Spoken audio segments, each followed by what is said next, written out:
Some men are broken by loneliness, while others are forged by it. For 10 years, Silas Boone has lived alone in the mountains, convinced he's too dangerous for any woman to love. The townspeople called him a beast after a bloody feud drove him away. He swore off people, especially women, and made the wilderness his only companion. But one spring morning, he comes down for supplies and finds a wedding auction at the church. Women are being matched with men they barely know.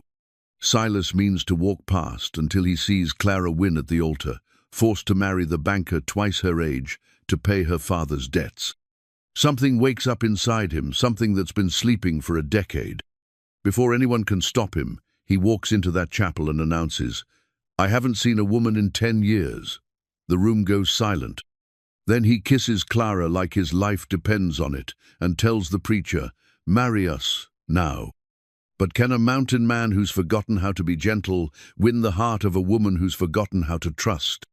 Before we jump back in, tell us where you're tuning in from, and if this story touches you, make sure you're subscribed, because tomorrow I've saved something extra special for you. The morning mist clung to Elk Horn Ridge like memories that refused to fade. Silas Boone stood at the edge of his cabin's porch, watching the sun break through the pine canopy in golden shafts that painted the forest floor in amber light.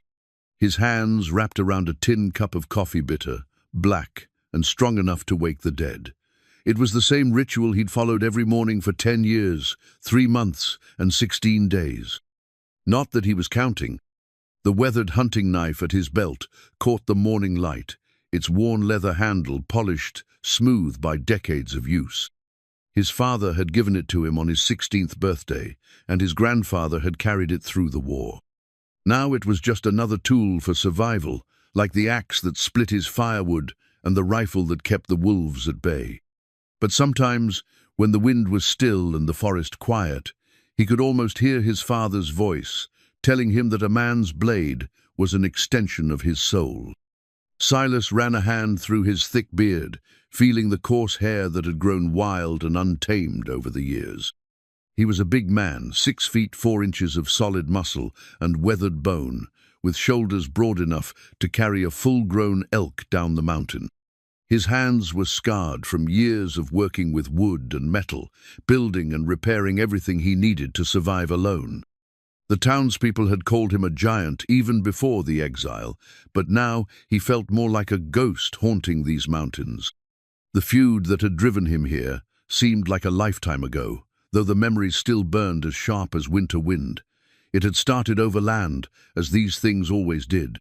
The Kellerman family had wanted to expand their ranch, and they'd set their sights on the valley where Silas's family had lived for 3 generations.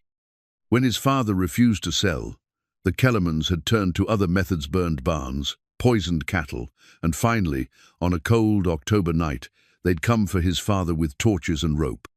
Silas had been 28 then, newly married to a sweet girl named Mary, who made the best apple pie in 3 counties. He'd tried to do things the right way, going to the sheriff, presenting evidence, believing that justice would prevail.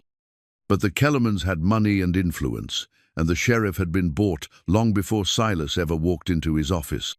So when they came for his father the second time, Silas had been ready. He'd met them at the property line with his grandfather's rifle and his father's knife, and he'd told them in no uncertain terms that they could turn around and go home, or they could stay and be buried on Boone land. The Kellermans had chosen poorly. 3 men died that night, including old Jeremiah Kellerman himself. Silas had stood over their bodies as the dawn broke, blood on his hands and smoke rising from his burned-out barn. The sheriff had arrived with half the town behind him, and Silas had seen the fear in their eyes, not the healthy respect he'd once commanded, but the kind of terror reserved for wild animals and madmen. "You've gone too far this time, Boone," the sheriff had said, his hand resting on his gun. "Killing in cold blood that makes you no better than them." "They came to my land," Silas had replied, his voice steady despite the storm raging in his chest. "They threatened my family. A man has a right to defend what's his." But the town had already made up its mind. Mary had left him that same week, unable to look at the blood under his fingernails or the hollow look in his eyes. She'd packed her things while he was burying the dead and had taken the stage east without even leaving a note. The message was clear enough. The man she'd married was gone, replaced by something darker and more dangerous. The rest of the town had followed suit. No one would sell him supplies, no one would hire him for work, and the children crossed the street when they saw him coming. Within a month, Silas Boone had become a ghost story, a cautionary tale about what happened when good men went bad. So he'd packed what little remained of his life into a wagon and headed up into the mountains, following old hunting trails and deer paths, until he'd found this placey a natural bowl carved out of the mountainside, protected on three sides by sheer rock faces and approachable only through a narrow pass that he could defend with a single rifle. Here, he'd built his cabin with his own hands, cutting the logs and fitting them together with the same care his grandfather had used to build the family homestead. The cabin was solid and warm, with thick walls and a stone fireplace that threw heat into every corner. He'd built it to last, with windows facing south to catch the winter sun and a porch that wrapped around two sides for the summer evenings when the air was too thick to stay inside. It wasn't fancy, but it was home, the first real home he'd had since Mary left. The years had passed in a rhythm of seasons and survival. Spring meant checking the roof for winter damage and planting the small garden that supplemented his hunting. Summer was for collecting firewood and preserving meat, long days of hard work that left him too tired to think about the life he'd left behind. Fall brought the harvest and the final preparations for winter's siege, while winter itself was a test of endurance and patience. Long months when the snow piled higher than his windows and the world shrank down to the size of his cabin.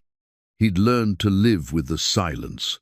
At first, it had nearly driven him mad, the absence of human voices, of laughter and conversation, and the small sounds that people make when they share a space.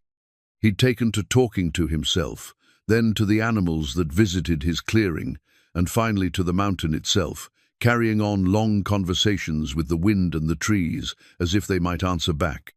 But slowly, the silence had become a comfort. It meant safety, solitude, and the freedom to be exactly who he was, without apology or explanation. The mountain didn't judge him for the blood on his hands or the choices he'd made. It simply accepted him as part of its landscape, another creature trying to survive in the wilderness. He'd almost convinced himself that this was enough, that a man could live on solitude and self-sufficiency, that he'd found peace in his exile. But then the supplies had run low, and coffee had become more precious than gold, and he'd known that he'd have to make the journey down to town whether he wanted to or not. 20 miles below, in the valley where Copper Creek ran swift and clear, the town of Cedar Falls was waking up to what would become the most talked-about morning in its history. Clara Wynne stood in front of the cracked mirror in her boarding house room, staring at her reflection with eyes that held more resignation than fear. The wedding dress was white satin, yellowed with age and smelling faintly of lavender and mothballs. It had belonged to Mrs. Henderson, the banker's wife, who had loaned it out of what she claimed was Christian charity, but what Clara recognized as the peculiar cruelty of women who had never known real hardship. The dress hung loose in some places and tight in others, a constant reminder that this marriage was not her choice and never would be. She touched the silver locket at her throat, her father's final gift to her before the fever took him. Inside was a tiny photograph of her mother, dead these past 15 years, and a lock of hair from her baby brother, who'd lived only 3 days. It was all she had left of the family she'd loved, and soon even that might be taken from her. Her father, God rest his soul, had been a good man and a terrible businessman. He'd trusted the wrong people, invested in the wrong ventures, and had died owing more money than he could have earned in 10 lifetimes.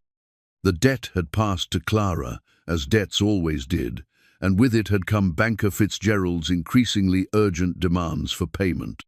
"You're a pretty girl," he'd told her just last week, his pale eyes lingering on her in a way that made her skin crawl. Too pretty to be worrying about money matters. There are other ways to settle accounts. The proposal, if it could be called that, had come with the morning's mail. a formal letter written in the banker's careful script, offering to forgive the debt in exchange for her hand in marriage. He was 53 years old, twice widowed, and had a reputation for business practices that bordered on criminal. But he was also the most powerful man in Cedar Falls, and when Harold Fitzgerald wanted something, he generally got it. The wedding auction had been his idea, a public spectacle designed to make Clara's humiliation complete.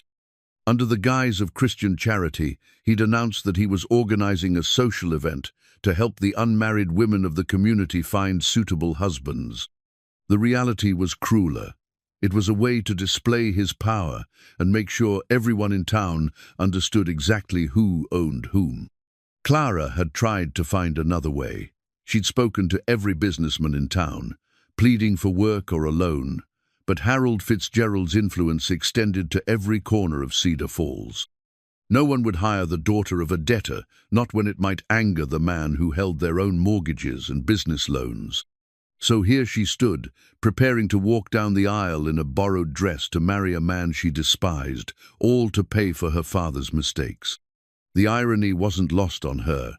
Her father had always said that a woman should choose her own path in life, that she was too smart and too strong to let any man make her decisions for her. Yet here she was, about to become property in everything but name. Outside her window, the church bell was ringing, calling the faithful to witness what Banker Fitzgerald called a celebration, but what Clara knew was really a funeral, the death of her hopes, her dreams, and any chance she might have had at happiness. She closed her eyes and whispered a prayer to whatever God might be listening. Not for rescue she'd given up on that weeks ago, but for strength. Strength to endure what was coming, to survive whatever came after, and to remember who she was, even when everyone else forgot. The knock on her door came too soon, and Mrs. Henderson's voice called through the thin wood. "Time to go, dear. Don't want to keep the banker waiting." Clara took one last look in the mirror, straightened her shoulders, and opened the door to face her future. She had no way of knowing that 20 miles away, a mountain man was strapping on his grandfather's knife and preparing to come down from his exile for the first time in a decade. Some mornings change everything, though we rarely see them coming until it's too late to turn back. The chapel of Cedar Falls had never held so many people on a weekday morning. Every pew was packed with townspeople who had come to witness what Banker Fitzgerald called a matrimonial social, but what everyone else knew was really a spectacle designed to showcase his power over the community's most vulnerable members. Silas pushed through the crowd at the back of the church, his massive frame drawing startled glances and whispered conversations. He'd meant to conduct his business, quickly trade his pelts for coffee and ammunition, then disappear back into the mountains before anyone had time to remember why they were afraid of him. But the crowd had drawn his curiosity, and now he found himself trapped in the middle of something that made his stomach turn. 3 women stood at the front of the church, each dressed in white and looking like they were facing execution rather than marriage. The youngest couldn't have been more than 16, with tears streaming down her face as she clutched her mother's hand. The second was a widow with hollow eyes and calloused hands that spoke of desperate poverty. And then there was Clara. Even from the back of the church, Silas could see the defiance in her posture, shoulders straight, chin raised, eyes fixed on some point beyond the crowd, as if she could will herself to be anywhere else. Her dark hair was pinned up in an elaborate style that didn't suit her, and the wedding dress hung on her slight frame like a costume she'd been forced to wear. But it was her hands that caught his attention. They were trembling so slightly that only someone who knew about fear would notice. Banker Fitzgerald stood at the altar like a spider in the center of his web, a thin man with pale skin and calculating eyes that seemed to catalogue the worth of everything they touched. He wore his finest suit and a smile that never reached his eyes, playing his role as benefactor to the community while orchestrating what was essentially a public humiliation. "Ladies and gentlemen," Fitzgerald announced, his voice carrying clearly through the packed church. "We are gathered here today in the spirit of Christian charity to help these dear ladies find suitable husbands among our community's finest men. The crowd murmured approvingly, though Silas noticed how many of the women looked uncomfortable and how the men seemed more interested in the spectacle than the charity. This wasn't about helping anyone. It was about power, control, and making sure everyone in Cedar Falls understood exactly who made the rules. "Our first young lady is Miss Sarah Morrison," Fitzgerald continued, gesturing to the youngest girl. 16 years old, an excellent cook, and skilled in all the domestic arts. Her family's circumstances require that she find a husband who can provide appropriate support. The bidding that followed was brief and brutal. Sarah Morrison was matched with a rancher twice her age, who looked at her like she was livestock he was purchasing for his homestead. The girl's tears came harder now, but no one seemed to notice or care. The widow went next, her match with a shopkeeper who needed someone to tend his children and keep his house. At least there was kindness in his eyes, though desperation had driven them both to this public marketplace. Then it was Clara's turn. "Miss Clara Wynne," Fitzgerald announced with particular satisfaction, "daughter of the late Thomas Wynne, educated in the finest schools back east and accomplished in literature, music, and the social graces. A rare flower, indeed, looking for a husband who can appreciate her many qualities." Silas felt something twist in his chest as he watched Clara's face during Fitzgerald's introduction. She kept her expression carefully neutral, but he could see the cost of that composure in the rigid line of her neck and the way she held her breath between the banker's words. "Now, who among our fine gentlemen would like to offer Miss Wynne the security and protection of marriage?" The silence that followed was telling. Everyone in the church knew that Clara Wynne came with debts that could bankrupt a smaller man, and the only person wealthy enough to take on that burden was the banker himself. This whole charade had been designed to make his eventual claim look like generosity, rather than what it really was, collection on a debt. "Come now," Fitzgerald said after letting the silence stretch long enough to make his point. "Surely someone recognizes what a bargain is being offered here. Miss Wynne is a beautiful, accomplished young woman who would grace any man's home." Still no one spoke. Clara's composure finally cracked, just slightly, and Silas saw her close her eyes, for just a moment, a gesture so small and so private that it felt like witnessing something sacred. That was when he moved. The crowd parted in front of him like water before a ship's bow, people stepping aside without even realizing they were doing it. His boots echoed on the wooden floor of the church, each step carrying him closer to something he didn't fully understand, but couldn't resist. "I haven't seen a woman in 10 years, he said, his voice carrying clearly through the suddenly silent church. The words seemed to hang in the air like smoke from a gun barrel. Fitzgerald's smile faltered, then vanished entirely as he recognized the mountain man who had once killed 3 Kellermans in a single night. Clara's eyes snapped open, and for the first time since entering the church, she looked directly at someone in the crowd. Silas reached the altar in 6 long strides, his presence filling the space like a force of nature. Up close, Clara was even more striking, fine-boned and delicate, with intelligent green eyes that held depths he could spend years exploring. But it was the combination of fear and courage in her expression that made his decision for him. "Marry us," he said to the preacher, his voice leaving no room for argument. "Now." Before Clara could speak, before the crowd could react, before his own common sense could intervene, Silas cupped her face in his large, calloused hands and kissed her. It wasn't gentle or tentative, it was the kiss of a man who had been starved for human contact for a decade, who had forgotten what it felt like to touch another person with tenderness instead of violence. Clara stiffened in surprise, her hands coming up to push against his chest. But something in the kiss, desperation perhaps, or loneliness, or simply the shocking contrast between his rough appearance and the careful way he held her, made her pause. For just a moment, she kissed him back, her lips soft and warm against his. The crowd erupted. Women gasped, men shouted, and Banker Fitzgerald's face turned purple with rage. "You can't just, this is irregular, she's already promised." "To who?" Silas turned to face the banker, keeping one protective arm around Clara's waist. "I didn't hear any promises made. I heard a woman offered in marriage, and I'm accepting." "She owes money," Fitzgerald sputtered. "Her father's debts." "How much?" The simple question cut through the banker's protests like a blade. Fitzgerald's mouth opened and closed several times before he managed to name a figure that made half the crowd gasp.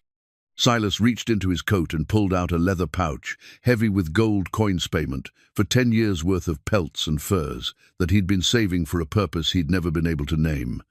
Until now. "Will this cover it?"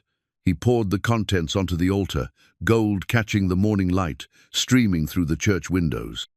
The silence that followed was complete. Even the children stopped fidgeting, sensing that something momentous was happening in their small church. Clara stared at the gold, then up at the stranger who had just bought her freedom with his life savings. "Who are you?" she whispered.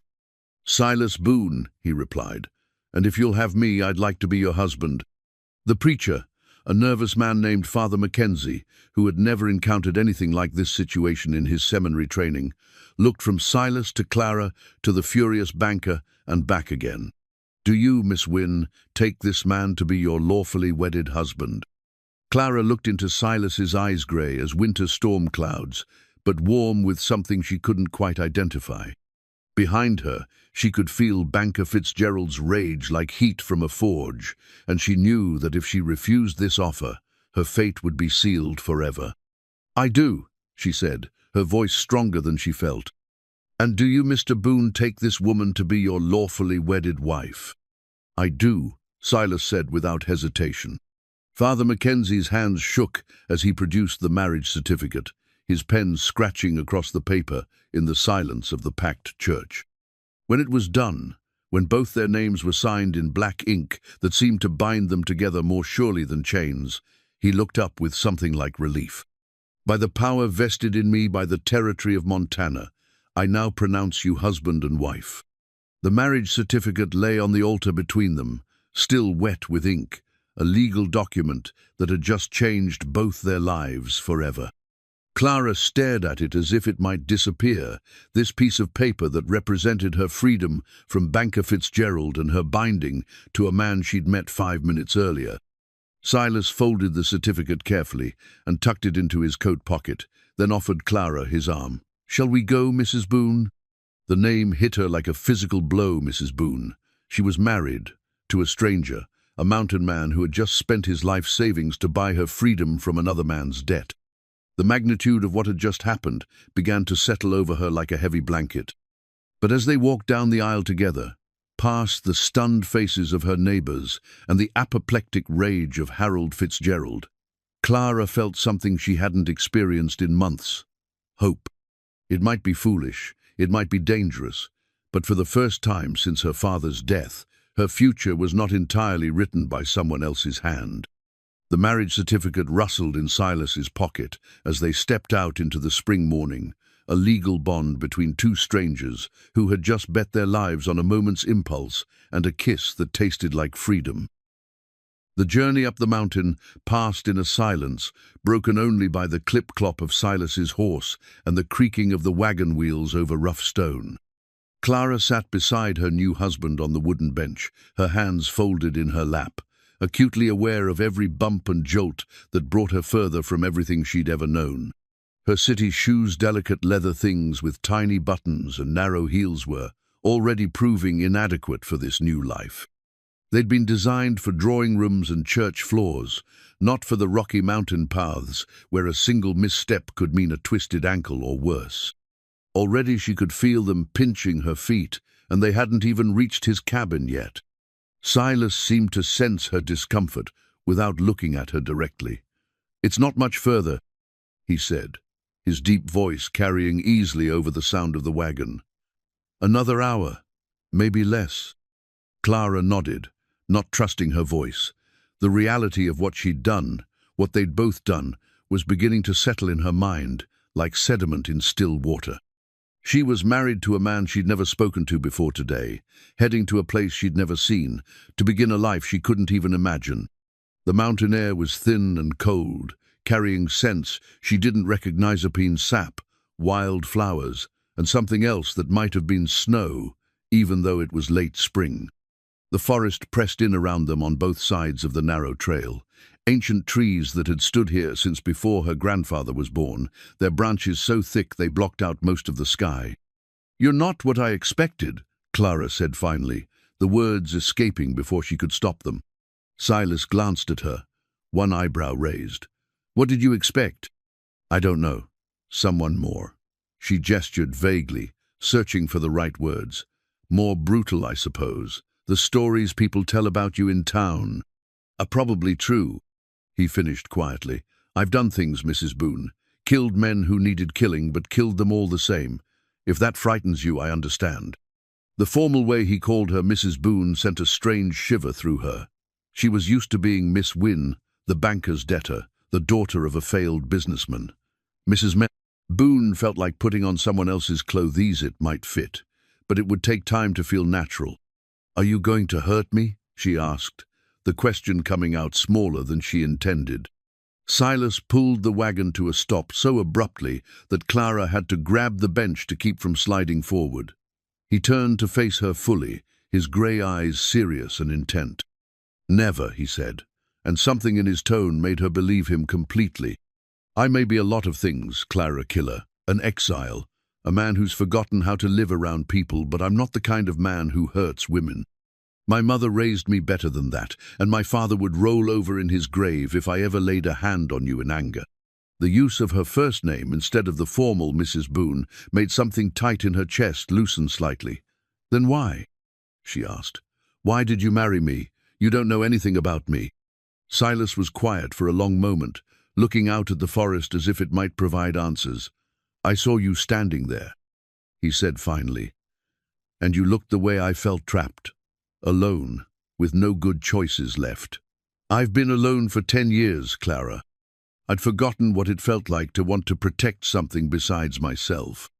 He clicked to the horse, and they resumed their journey, but something had shifted between them. The silence that followed wasn't uncomfortable anymore. It was the quiet of two people beginning to take each other's measure. The cabin, when it finally came into view, was nothing like what Clara had imagined. She'd pictured something rough and primitive, logs chinked with mud, and a dirt floor that would turn to mud when it rained. Instead, she found herself looking at a solid, well-built structure that spoke of care and craftsmanship. The logs were fitted together with precision, their surfaces smooth and weathered to a silver grey that blended naturally with the surrounding forest. The roof was made of split shingles that overlapped like scales, and the windows actual glass windows, not just openings covered with hide, caught the afternoon light and threw it back in golden rectangles. A wide porch wrapped around two sides of the cabin, with chairs positioned to catch both the morning and evening sun. Clara could imagine sitting there with a cup of coffee, watching the sunrise paint the mountains in shades of pink and gold. The thought surprised her with its appeal. "It's beautiful," she said, and meant it.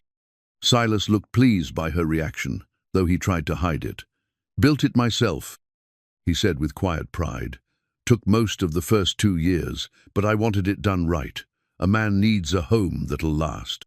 He helped her down from the wagon, his large hands careful and gentle as they spanned her waist. For a moment they stood close together, and Clara caught the scent that she was beginning to associate with hymnwood smoke, pine soap, and something essentially masculine that made her pulse quicken despite herself. Inside, the cabin was even more impressive. The main room was spacious and warm, dominated by a massive stone fireplace that looked like it could heat the entire space, even in the depths of winter. The floors were wide plank boards, sanded smooth and polished to a honey-colored shine. Handmade furniture, a table, chairs, a bookshelf filled with worn, voluminous spoke of long winter evenings spent crafting useful beauty from raw materials. "The bedroom's through there," Silas said, gesturing toward a door on the far side of the room. "I'll sleep out here on the couch until you're comfortable with other arrangements." Clara felt her cheeks warm at the implication. She was a married woman now, legally bound to this man in ways that included obligations she'd never experienced. The thought terrified and intrigued her in equal measure. "That's very considerate," she managed, then looked down at her impractical shoes. "I'm afraid I'm not very well prepared for mountain life. These shoes, for instance." "We'll figure it out," Silas said. "I've got some things that might work for now, and when I go down for supplies next time, I'll get you whatever you need." The kindness in his voice was almost harder to bear than anger would have been. Clara had spent months preparing herself to endure cruelty, but gentleness from a stranger who owed her nothing left her feeling off balance and vulnerable. "Why are you being so kind to me?" she asked. Silas was quiet for a moment, feeding kindling to the fire he'd started in the fireplace. "Maybe because nobody's been kind to me in a long time," he said finally. "Maybe because I remember what it feels like to be afraid and alone, and I wouldn't wish that on anyone." That night, Clara lay in Silas's bed, their bed now, though he was keeping his promise to sleep on the couch, and stared at the ceiling beams he'd cut and fitted with his own hands. The mattress was surprisingly comfortable, stuffed with what felt like feathers and topped with quilts that smelled of lavender and cedar. Through the door, she could hear him moving around the main room, banking the fire and settling in for the night. The sounds were domestic and comforting, the noises of someone making a home secure for the night. It occurred to her that this was the first time in months that she'd gone to sleep without worrying about what tomorrow might bring. Her city shoes sat beside the bed, already looking foreign and impractical in this mountain setting. Tomorrow, she knew, would bring challenges she couldn't even imagine. She would have to learn to cook on a wood stove, to tend a fire, to live without the conveniences she'd taken for granted all her life. But tonight, for the first time since her father's death, Clara Wynne Boone fell asleep feeling safe. Outside, the mountain wind whispered through the pines, and somewhere in the darkness, an owl called to its matea, sound that spoke of partnerships that endured through the longest nights. In the main room, Silas lay on the couch he'd built with his own hands, staring at the dying embers in the fireplace and wondering what he'd gotten himself into. He'd lived alone for so long that the simple sound of another person breathing in the next room felt both foreign and infinitely precious. He thought about Clara's courage in the church, the way she'd looked Banker Fitzgerald in the eye, even when she was terrified. He thought about her reaction to his cabin, the genuine appreciation in her voice when she called it beautiful. Most of all, he thought about the trust she'd shown by coming with him, by sleeping under his roof, by believing his promise that he would never hurt her. Tomorrow would bring its own challenges. He would have to teach her to survive in this place, and she would have to learn to trust him with more than just her safety. But tonight, for the first time in 10 years, Silas Boone wasn't completely alone, and that felt like a kind of miracle all by itself. Clara woke to the sound of an axe biting into wood, each strike echoing off the mountainside in a steady rhythm that spoke of long practice and efficient strength. Pale morning light filtered through the cabin windows, and she could smell wood smoke and something that might have been coffee brewing. She dressed quickly in the same clothes she'd worn yesterday, the only clothes she had, and ventured into the main room.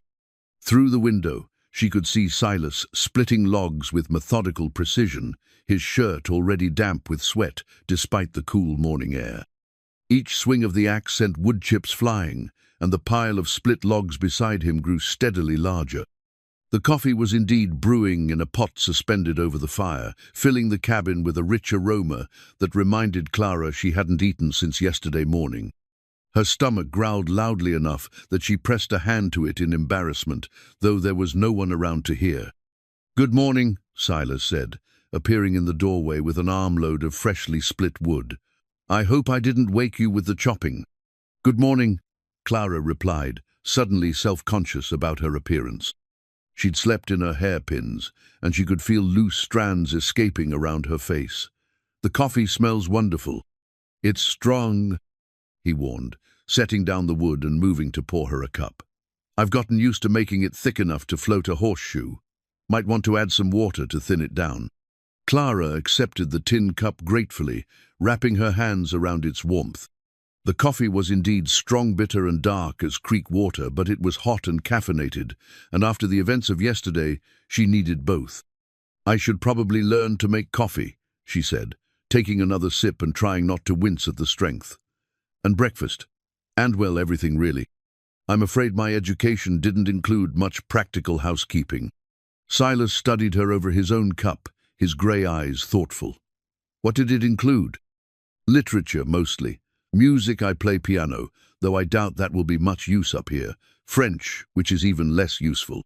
Watercolor painting, embroidery, the kinds of accomplishments that were supposed to help me make a good marriage. She laughed, but there was no humor in it. I suppose they did, in a way, just not the kind of marriage anyone expected. Can you read? Silas asked. Of course I can read. I told you, I studied literature. I mean, can you read recipes, instructions, books that might teach you practical things? Clara felt a flush of embarrassment. Yes, I can read anything. I just never had cause to read anything useful. Silas nodded and moved to a wooden chest in the corner of the room. From it, he pulled out a thick, worn book bound in cracked leather. This was my mother's, he said, handing it to her. She wrote in it for 30 years recipes, remedies, household advice, anything she learned that might be worth passing on. Clara opened the book carefully, mindful of its age. The pages were filled with neat handwriting in faded brown ink measurements for bread, instructions for preserving meat, remedies for everything from headaches to broken bones. In the margins, someone had added notes and corrections, the accumulated wisdom of a woman who had clearly known how to make a home in difficult circumstances. It's beautiful, Clara said, running her fingers over a page titled, Sourdough Starter Never Let It Die. She must have been a remarkable woman. She was, Silas said quietly. Came out here with my father when this was still Indian territory, raised 4 children, and buried 2 of them before they were grown. Never complained, never quit, never let the hardships break her. There was something in his voice when he spoke of his Madeira gentleness that was at odds with his fearsome reputation. Clara looked up from the book to find him watching her with an expression she couldn't quite read. What happened to her? She asked. Fever took her when I was 25, same winter that killed half the livestock and froze the wells solid. My father said she just decided she was tired of fighting and let herself slip away. He paused, then added, I think she would have liked you. The simple statement hit Clara harder than any grand declaration might have. This man barely knew her, yet he thought his beloved mother would have approved of her. It was a gift she hadn't expected and wasn't sure she deserved. I'll try to be worthy of her book, Clara said, closing it carefully and holding it against her chest like a promise. The rest of the morning passed in a series of small lessons. Silas showed her how to bank the fire so it wouldn't die during the day, how to adjust the damper on the stove to control the heat, how to tell when the coffee was ready by the sound it made bubbling in the pot. Clara proved to be an eager, if inexperienced, student. She burned the first batch of biscuits she attempted, made the coffee so weak it was barely colored water, and managed to fill the cabin with smoke when she adjusted the damper the wrong way. But she listened carefully to Silas's gentle corrections and tried again, and by afternoon she had managed to produce something that resembled an edible meal. Not bad for a first try, Silas said, gamely eating the slightly charred biscuit she'd set before him. My first attempt at cooking lasted 3 days and nearly killed me with food poisoning. Clara laughed, the first genuine laugh she'd had in months. You're being kind. These biscuits could be used to patch holes in the roof. Maybe the next batch, Silas agreed solemnly, which made her laugh again. As the day wore on, Clara found herself relaxing in ways she hadn't expected.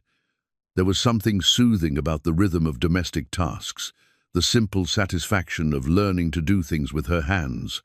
More than that, there was something healing about Silas's patient teaching and gentle humor. He never made her feel stupid for not knowing things that came naturally to him. When she struggled with the temperamental wood stove, he showed her the trick of listening to the sound the fire made. When she couldn't get the water to heat evenly, he explained how to position the pot for the best results, always patient, always kind, never condescending. It was late afternoon when Clara made a discovery that changed something fundamental between them. She was exploring the cabin while Silas was outside, tending to his horse, familiarizing herself with her new home, when she opened a wooden chest at the foot of the bed. Inside, carefully folded and smelling of cedar and lavender, was the most beautiful quilt she had ever seen. It was made in a pattern of interlocking rings, worked in shades of blue and gold that seemed to capture and hold the light. Every stitch was perfect, every seam precise, the work of someone who had poured love and skill into every inch. "That was my mother's wedding quilt," Silas said from the doorway, and Clara realized she'd been so absorbed in the quilt's beauty that she hadn't heard him come in. "I'm sorry," she said quickly, starting to fold it back up. "I shouldn't have." "It's all right," he said, moving to sit on the edge of the bed beside her. "She always said it was meant to be used, not hidden away. She made it the year before she married my father, spent all winter working on it by candlelight." Clara ran her fingers over the intricate stitching, imagining the young woman who had created this masterpiece in anticipation of her wedding night. "The workmanship is incredible. She must have been very skilled." "She was," Silas agreed. "She used to say that a quilt was like a mariager, lot of individual pieces that don't amount to much on their own, but when you put them together with patience and care, they become something beautiful and strong enough to last a lifetime." The metaphor hung in the air between them, heavy with meaning. Clara looked up to find Silas watching her with an intensity that made her breath catch.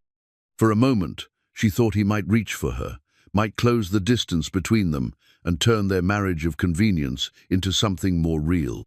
Instead, he stood and moved toward the door. "I should check on the horse," he said. "Dinner in an hour?" "Yes," Clara managed, though her voice came out smaller than she intended. "I'll try not to burn anything this time." After he left, Clara sat alone with the quilt spread across her lap, thinking about marriages and patience and the way beautiful things could grow from individual pieces that seemed unrelated. She thought about the gentle way Silas had spoken of his mother, the care he'd taken in building this cabin, the trust he'd shown in sharing his mother's book and her quilt. Most of all, she thought about the moment when she'd looked up and seen something in his eyes that made her pulse quicken, something that suggested their arrangement might become more than just a practical partnership if they were both brave enough to let it. Outside, Silas groomed his horse with more attention than the animal strictly needed, trying to make sense of what had just happened in the cabin. Clara had looked so right sitting on his bed with his mother's quilt in her hands, like she belonged there in a way that went beyond legal documents and convenient arrangements. He'd wanted to kiss her again, properly this time, without the desperation and shock of their first meeting. He'd wanted to tell her that she was beautiful and brave, and that he was grateful for her presence in ways he didn't have words for. But it was too soon, too much, too likely to frighten her away. She'd trusted him enough to come to his mountain, to sleep under his roof, to try to build something from the wreckage of their separate lives. The least he could do was give her time to decide if she wanted more than just safety and shelter from their unlikely union. Time, he told himself, running the brush over his horse's flank in long, steady strokes. They had all the time in the world to see what might grow between them, like seeds planted in good soil and left to find their own way toward the light. 3 days into their marriage, the first wanted poster arrived. Clara was hanging laundry on the line Silas had strung between 2 pines when she saw him coming up the trail with his face set in grim lines. In his hand was a piece of paper that fluttered in the mountain breeze like a trapped bird. "What is it?" she asked, though something in his expression already told her she didn't want to know. Silas handed her the poster without a word. Her own face stared back at her from the crude sketch knot, a good likeness, but recognizable enough. Below the drawing, in bold black letters, were the words, "Missing, Clara Wynne, last seen in the company of dangerous fugitive Silas Boone. Reward offered for information leading to her safe return." "Fugitive?" Clara said, looking up at him. "Is that what you are?" "Apparently," Silas replied with bitter humor. "Fitzgerald's been busy. He's got the territorial marshal involved now, and half the men in 3 counties looking for us." Clara studied the poster more carefully, noting the fine print at the bottom. "He's offering $500, she said. "That's more money than most people around here see in a year." "I know," Silas took the poster back and crumpled it in his large fist. "We need to talk about what this means, Clara, for both of us." They sat on the porch steps, the morning sun warm on their faces, while Silas explained what the wanted poster represented. Banker Fitzgerald had connections throughout the territory, and he wasn't the kind of man who accepted defeat gracefully. He'd convinced the authorities that Clara had been kidnapped, taken against her will by a known killer who might do anything to avoid capture. "But we're legally married," Clara protested. "The marriage certificate won't matter if they decide. I coerced you," Silas said. "Fitzgerald's probably got witnesses lined up to swear I threatened you, forced you to go through with the ceremony, and my reputation, well, it's not going to help our case." Clara felt a chill that had nothing to do with the mountain air. "What are you saying?" "I'm saying that if they find us, they'll arrest me for kidnapping, and probably a lot worse. And you," he paused, his jaw tightening, "you'll be taken back to face whatever punishment Fitzgerald has in mind for embarrassing him in front of the whole town." The full implications of their situation began to sink in. They weren't just a newly married couple learning to live together. They were fugitives, hunted by men with guns and badges, and the absolute certainty that they were on the right side of the law. "How long do we have?" Clara asked. "Hard to say. This mountain's not easy to find if you don't know the way, and there are only a few trails that lead up here. But if they bring enough men and enough supplies," he shrugged. "Could be days, could be weeks. Depends on how badly Fitzgerald wants you back." Clara thought about the banker's pale eyes and cold smile, the way he'd looked at her like property he intended to claim. "He wants me back very badly," she said quietly. That afternoon, Silas began Clara's education in a different kind of survival. He taught her to load and fire his spare rifle, showing her how to sight down the barrel and squeeze the trigger without jerking the gun off target. "I can't," Clara said after her first shot went wide of the mark by several feet. "I've never hurt anyone in my life." "You're not planning to hurt anyone," Silas said patiently. "You're planning to protect yourself if someone tries to hurt you first. There's a difference." He set up a target against a fallen Loga tin can that glinted in the afternoon sun and positioned Clara behind it. His hands covered hers on the rifle, steadying her aim and helping her understand the weapon's weight and balance. "Feel how it wants to kick against your shoulder," he said, his breath warm against her ear. "Don't fight it. Just be ready for it. And remember, breathe out, then squeeze. Don't hold your breath or you'll shake." Clara tried again, focusing on his instructions rather than her fear of the weapon. This time the shot went closer to the target, though it still missed by several inches. The third shot clipped the edge of the can, sending it spinning off the log. "Better," Silas said with approval. "You've got steady hands. Just need practice." They spent an hour at target practice, Clara's accuracy improving with each shot. By the end of the session, she was hitting the can more often than not, though she still flinched at the rifle's sharp report. "Why are you doing this?" she asked as they walked back to the cabin, the rifle comfortable now in her hands. "Teaching me to shoot, to defend myself. If they find us, wouldn't it be easier for you to run alone?" Silas stopped walking and turned to face her, his expression serious. "Is that what you think? That I'd abandon you the first time things got difficult?"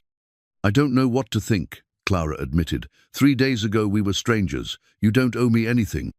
"I owe you everything," Silas interrupted, his voice fierce with conviction. "You trusted me when you had no reason to.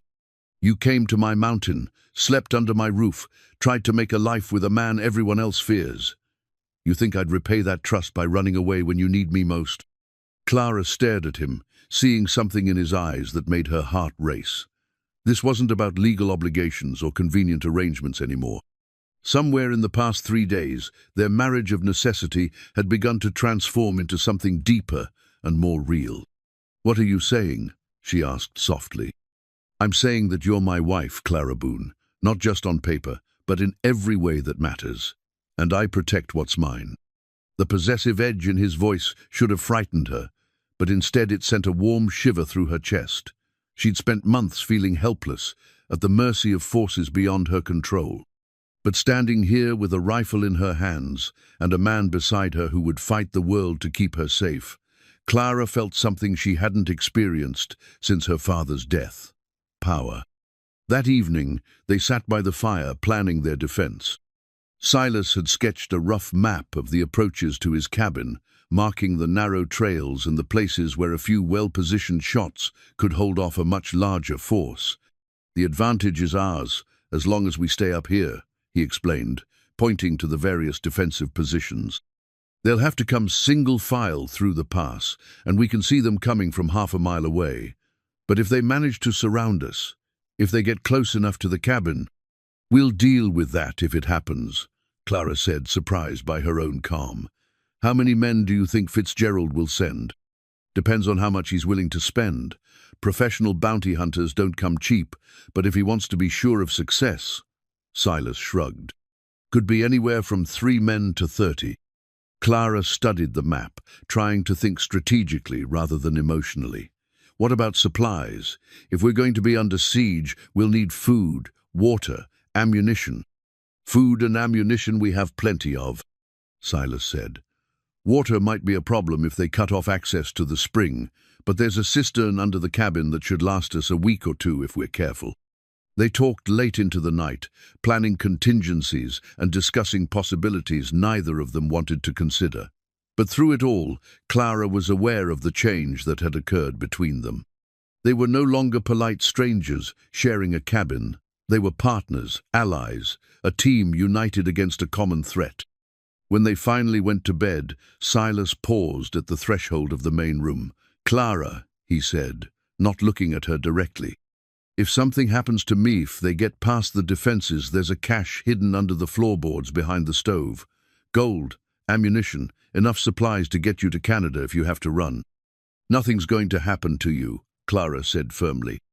"But if it does, then we'll face it together." She interrupted. "I'm not running, Silas. This is my home now too, and I'm not letting Harold Fitzgerald or anyone else take it away from us." Silas turned to look at her then, and Clara saw something in his expression that made her breath catch. Gratitude, yes, but more than that, something that looked very much like love. "Good night, Mrs. Boone," he said softly. "Good night, Mr. Boone," she replied, and for the first time since their wedding day, the name felt completely natural. In her room, their room, she was beginning to think of it. Clara lay awake, listening to the night sounds of the mountain and thinking about the changes 3 days had brought to her life. She was no longer the helpless daughter of a debtor, dependent on others for her survival. She was Clara Boone, wife to a mountain man, defender of her own home, a woman with a rifle and the knowledge of how to use it. Outside, an owl called to its mate, and somewhere in the distance, a wolf howled at the moon. But inside the cabin, surrounded by thick walls and protected by a man who had sworn to defend her with his life, Clara felt safer than she had in months. Tomorrow would bring its own challenges, and the wanted poster crumpled in Silas's pocket was a reminder that their troubles were far from over. But tonight, for the first time since their hasty wedding, Clara allowed herself to believe that they might actually survive this, not just as individuals, but as a couple who had chosen to face whatever came together. A week passed in deceptive tranquility. Clara settled into the rhythm of mountain life with surprising ease, rising before dawn to tend the fire and prepare breakfast, while Silas checked his snares and hunting trails. Her city shoes had been relegated to a corner of the bedroom, replaced by sturdy boots Silas had crafted from elk hide, their soft leather molded to her feet like a second skin. She was grinding coffee beans on the cabin's front porch when she noticed Silas standing motionless at the edge of the clearing, his entire body tense with alert attention. In his hands was a spyglass, and he was scanning the valley below with the focused intensity of a man who had learned to read danger in the landscape itself. "What is it?" Clara asked, setting down the coffee grinder and moving to his side. "Riders," Silas said, without lowering the spyglass. "3 of them, maybe 4, about 2 miles down the main trail. They're trying to look casual, but they're studying every fork in the path, like they're searching for something specific." Clara felt her heart begin to race, Are they coming this way? Not yet, but they're close enough to the turnoff that leads up here.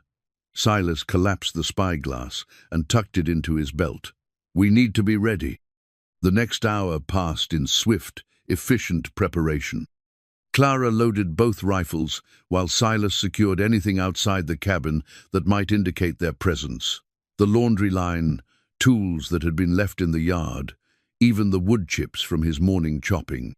Within minutes, the homestead looked abandoned, as if no one had lived there for months.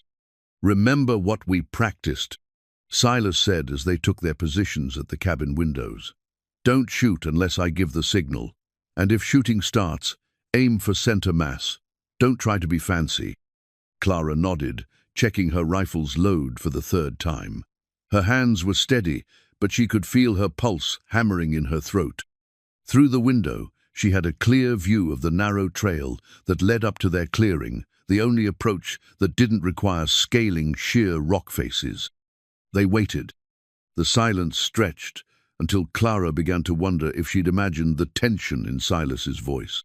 Then she heard it, the soft clip-clop of horses picking their way carefully up the rocky trail, the creak of leather saddles, and the low murmur of men's voices.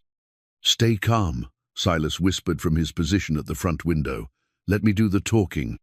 3 men emerged from the tree line, leading their horses rather than riding them up the treacherous final approach. They were dressed like cowboys, but something in their movements suggested they were more than simple ranch hands. The way they spread out without discussing it, the casual way their hands rested near their gunsheaths, were men who knew their business. The leader was a lean man with a drooping mustache and eyes that missed nothing. He called out when they were still 50 yards from the cabin, his voice carrying clearly in the thin mountain air. "Hello, the house. We're looking for information about a missing woman, Clara Wynne. Her family's awful worried about her." Silas remained silent, watching through a crack in the shutters as the men moved closer. Clara could see his jaw clench when the leader mentioned her name. "We know someone's up here," the man continued, still advancing. "Saw smoke from your chimney yesterday. Just want to ask a few questions. Make sure the lady's all right." "That's close enough," Silas called out, his voice carrying the authority of a man accustomed to being obeyed. "State your business and move on." The 3 men stopped, but Clara noticed they positioned themselves so they couldn't all be targeted from a single window. "Professional, definitely."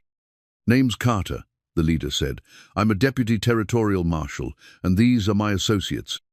We're conducting an official investigation into the disappearance of Miss Clara Wynne from Cedar Falls. You wouldn't happen to know anything about that, would you?" "I know she got married legal and proper in front of half the town," Silas replied. "What she does after that is her business and her husband's." Carter's expression hardened. "Her family says she was coerced, forced into marriage against her will by a wanted man. That makes it our business." "Show me a warrant," Silas demanded. There was a pause. Then Carter laughed a sound with no humor in it. "We don't need a warrant to ask questions, friend.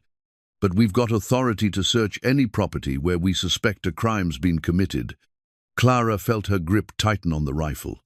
Through her window, she could see one of Carter's associates moving slowly to the left, trying to get an angle on the cabin's side windows.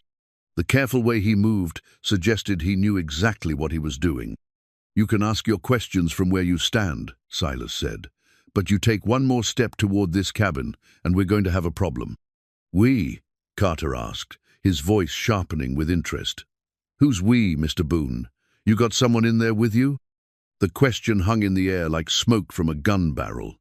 Clara realized that her presence in the cabin had just been confirmed, and with it, Silas's guilt in the eyes of these men. "Mrs. Boone is under my protection," Silas said carefully. "She's exactly where she wants to be. Why don't we let the lady speak for herself?" Carter suggested. "Mrs. Boone, if you can hear me, just come out and talk to us. If you're here of your own free will, we'll apologize for the intrusion and be on our way." Clara looked toward Silas's window, waiting for his signal.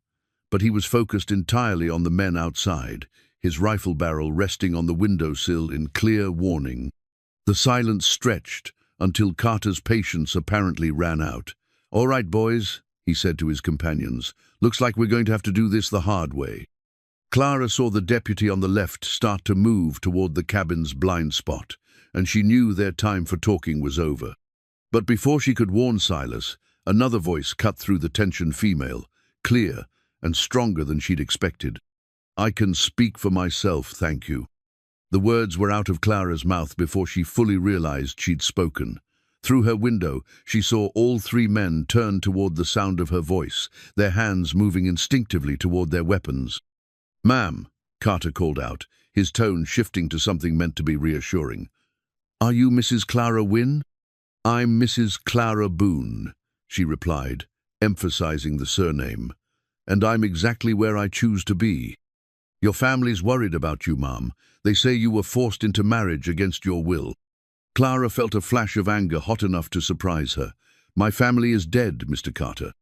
The only person who was worried about me was Harold Fitzgerald, and his concern had more to do with money than my welfare." "Be that as it may," Carter said, "we've got reports that suggest you might be in danger. Why don't you come out here so we can see that you're all right?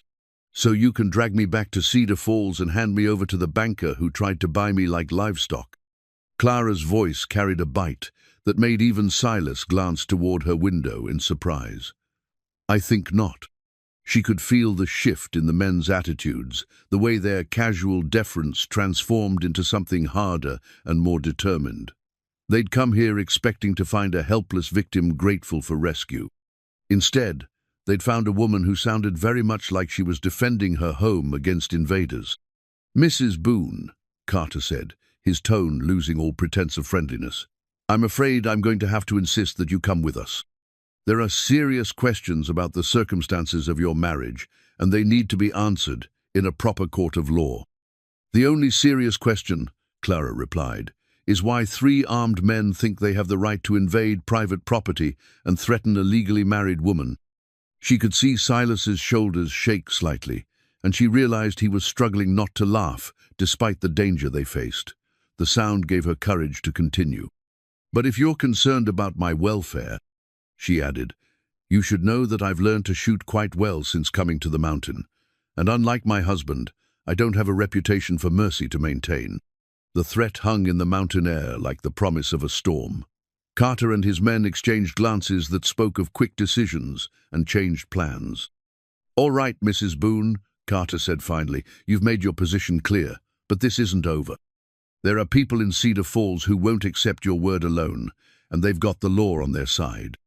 "Then let them come with proper warrants and legal authority," Clara replied. "But next time, they'd better bring more men." The deputy marshal's face flushed red at the insult, but after a long moment, he gestured to his companions. "Mount up, boys. We've got what we came for." As the three men retreated down the trail, Clara felt her legs begin to shake with reaction. She just threatened three armed lawmen, defended her home like it was a fortress, and discovered she had a talent for defiance she'd never suspected. "That," Silas said from across the room, his voice filled with something that might have been pride, "was magnificent." Clara looked toward his window, seeing his face clearly for the first time since the confrontation began. In his eyes was an expression that made her breath catch, not just approval or gratitude, but something deeper and more complex. "Was it foolish?" she asked. "Probably," Silas admitted, "but also brave, and exactly what needed to be said." He moved away from the window, his rifle still in his hands, but no longer ready for immediate use. "They'll be back, though, and next time, they'll bring more men and better plans." Clara nodded, understanding that this had been only the first test of their determination to stay together. "How long do we have?" "Days, maybe a week if we're lucky." Silas leaned his rifle against the wall and moved toward her, his expression serious. "Clara, what I said earlier about having places to run." "I told you," she interrupted. "I'm not running. This is our home, and I'm not letting anyone take it from us." Silas reached out and took her hands in his calloused fingers gentle against her skin. "Even if it means fighting? Even if people get hurt?" Clara thought about her father's locket, still hanging around her neck, and the way Harold Fitzgerald had looked at her like property he intended to claim. She thought about this cabin that Silas had built with his own hands, and the way she'd come to think of it as the first real home she'd had since childhood. "Especially then," she said quietly. "Some things are worth fighting for." Silas lifted her hands to his lips and kissed her knuckles with a tenderness that made her heart race. "Then we'd better get ready," he said, "because I have a feeling our quiet days on this mountain are about to come to an end." 2 days after the marshal's visit, Clara was organizing the cabin's small pantry when she found the blood-stained letter wedged behind a loose board in the wall. At first glance, it looked like nothing more than a piece of paper that had been used to patch a gap in the wood, but when she worked it free, she realized it was something far more significant. The letter was addressed to her father in Harold Fitzgerald's distinctive handwriting, dated just 2 weeks before Thomas Wynn's death. Clara's hands shook as she unfolded it, noting the dark stains that could only be blood, and the way the paper had been hastily folded, as if someone had hidden it in a hurry. "Thomas," the letter began, "your continued refusal to accept my generous offer leaves me no choice but to take more direct action. The debts you owe are real, and the consequences of non-payment are severe. Meet me at the old mining office tomorrow night at 9 o'clock. Come alone, and we can discuss a final settlement. Fail to appear, and I will be forced to collect in ways that may prove unpleasant for all concerned. H. Fitzgerald." Clara read the letter 3 times before its full implications sank in.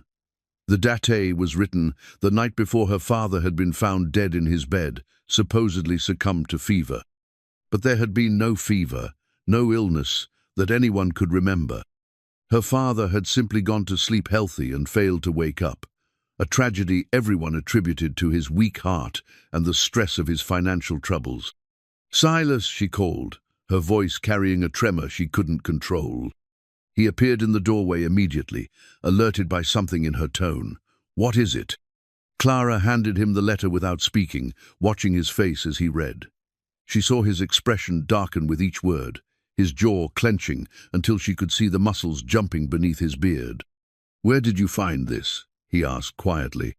"Behind the pantry shelves, wedged into a crack in the wall. Someone hid it there, someone who knew what it meant and wanted to keep it safe." Silas turned the letter over in his hands, studying the bloodstains and the hastily scrawled words. "This is evidence of murder, Clara. Your father didn't die of fever or a weak heart. Fitzgerald killed him, and this letter proves premeditation." Clara felt something cold and hard settle in her chestnut grief, which she'd already worked through, but fury. "He murdered my father, then tried to force me into marriage to cover his tracks. The debts, the wedding auction, all of it was never about money. It was about making sure I couldn't ask questions about how my father really died." "The question is, who hid this letter here?" Silas said, studying the blood-stained paper. "And why in our cabin?"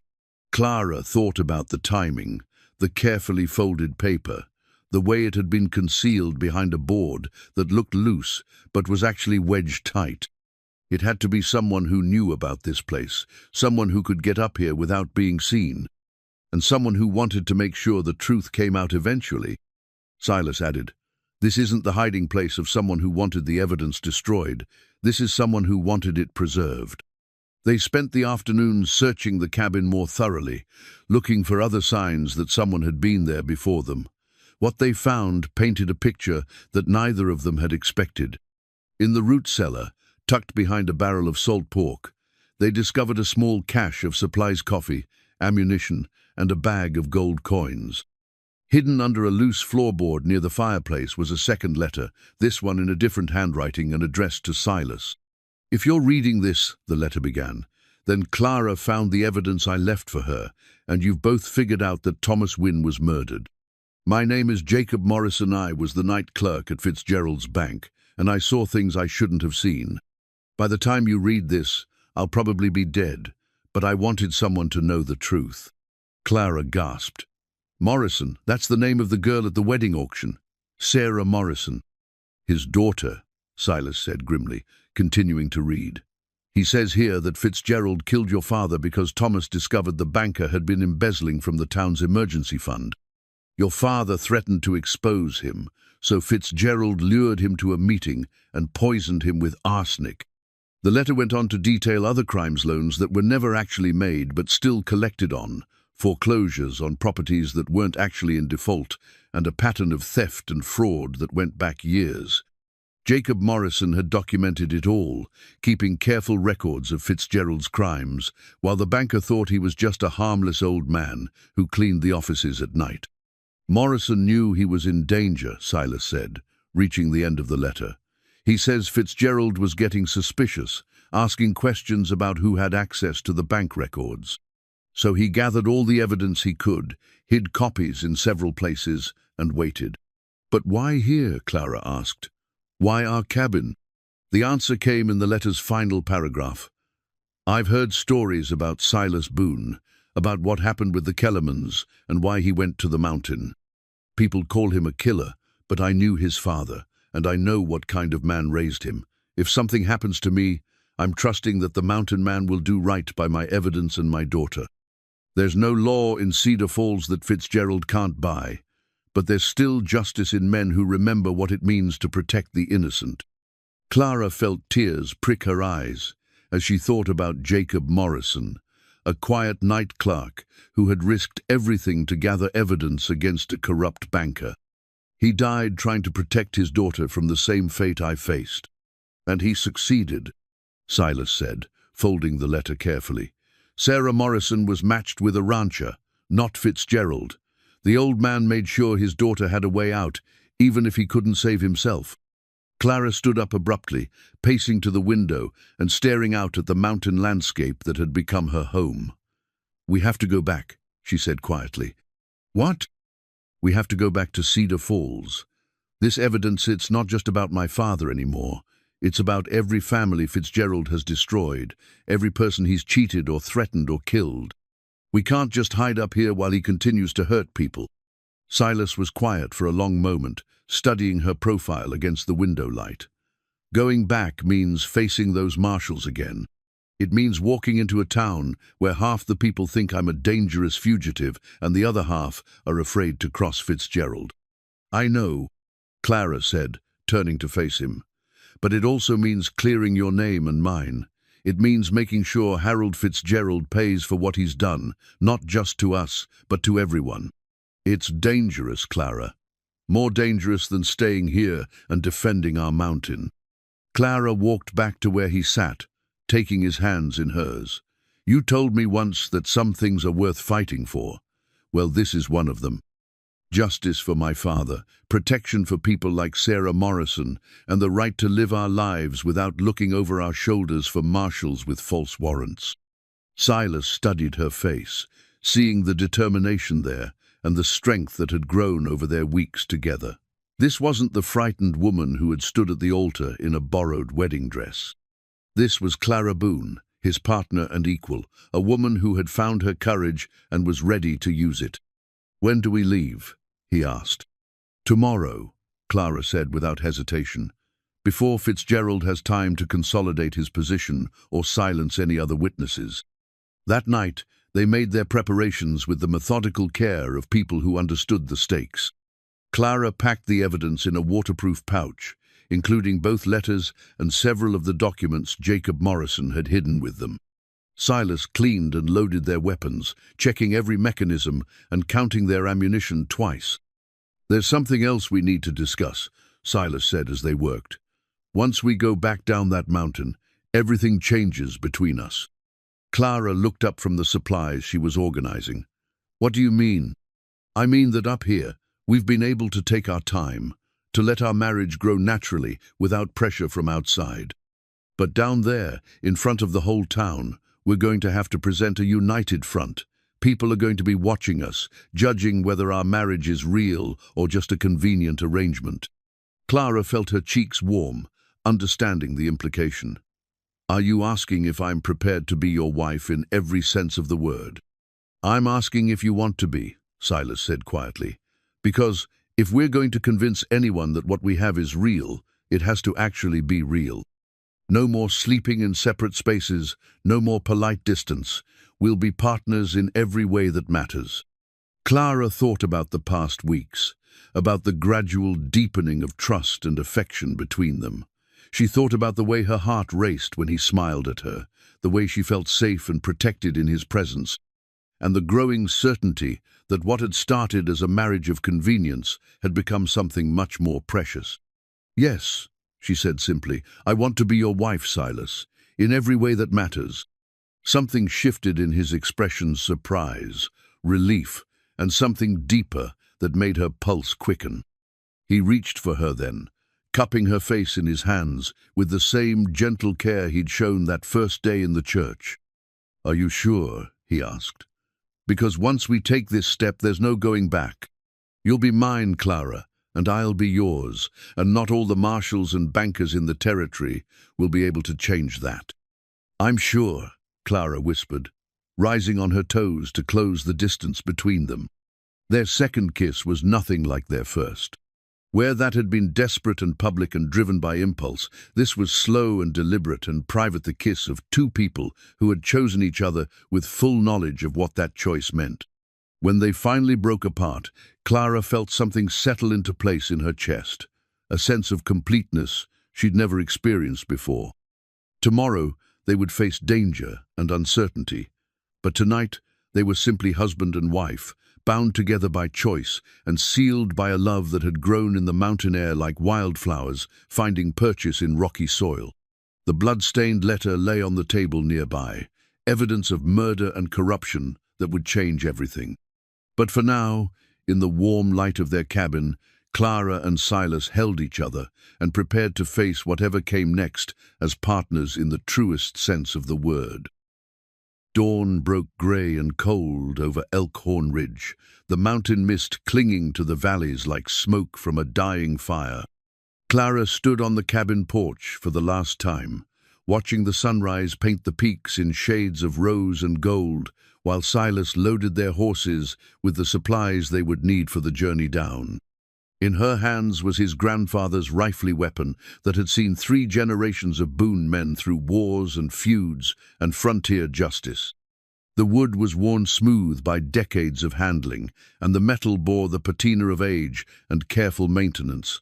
Silas had presented it to her the night before, along with the leather bandolier that held its ammunition.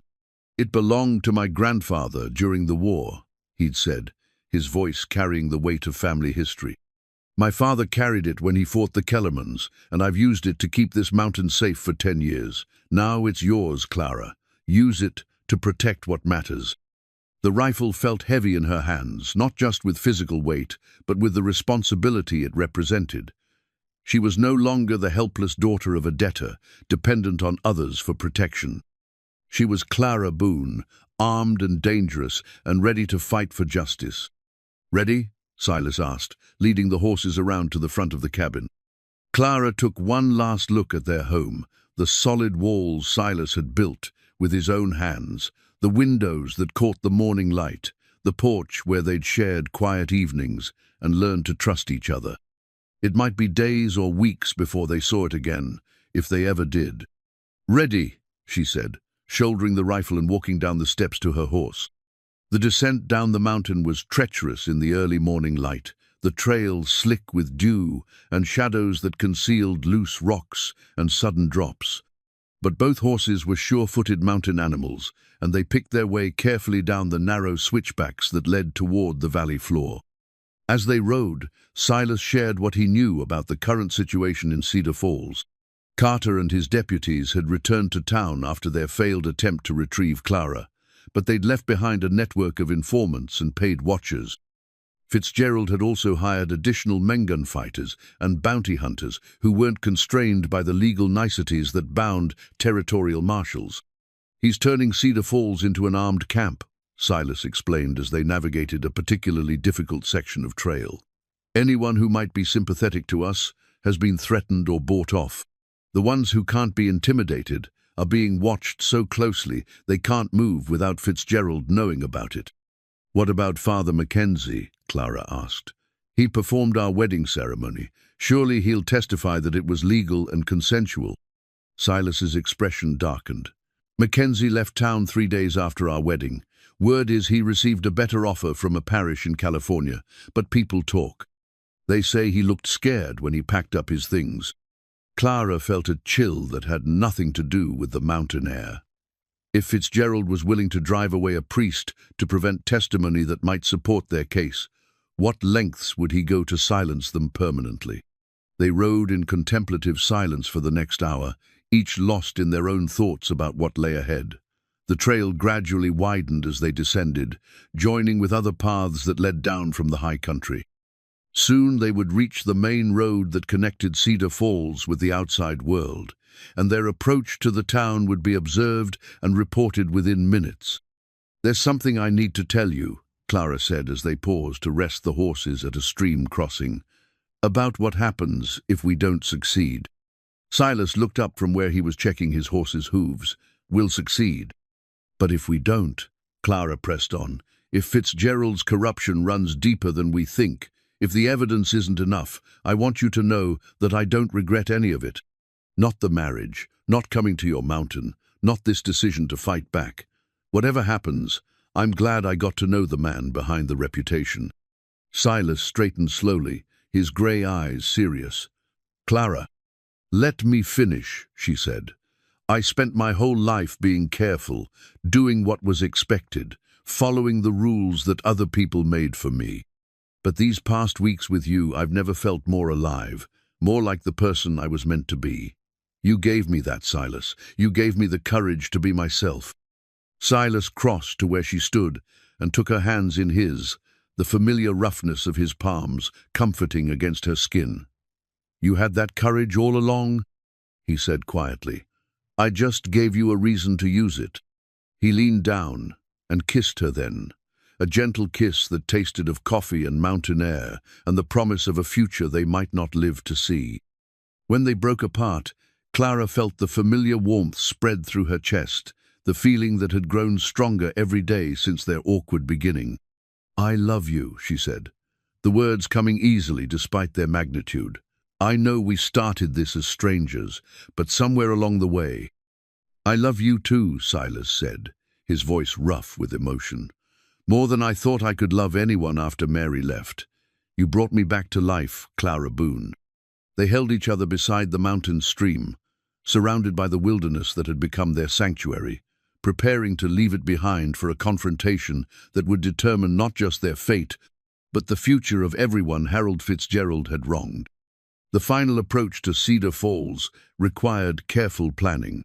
They couldn't simply ride into town in broad daylight. Too many people were watching for them, and Fitzgerald's hired guns would have orders to shoot first and ask questions later. Instead, they circled wide around the town's perimeter, approaching from the east where the old mining road provided cover among the abandoned claims. "Remember," Silas said as they dismounted in a grove of cottonwoods that provided concealment while giving them a clear view of the town, "our first priority is getting the evidence to someone who can act on it. Judge Harrison from the Territorial Court is supposed to be in town today. If we can reach him before Fitzgerald knows we're here, we might have a chance." Clara checked the waterproof pouch that contained Jacob Morrison's letters and the other evidence they'd discovered. "And if we can't reach the judge, then we make sure the whole town hears what we have to say," Silas replied grimly. "Sometimes the court of public opinion is the only justice available." They spent the afternoon observing the town from their hidden position, noting the unusual number of armed men posted at strategic locations.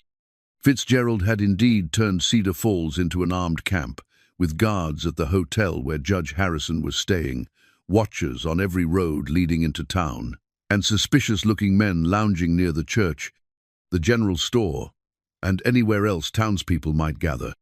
"It's going to be like walking into a trap," Clara observed, watching a man with a rifle pace back and forth in front of the hotel.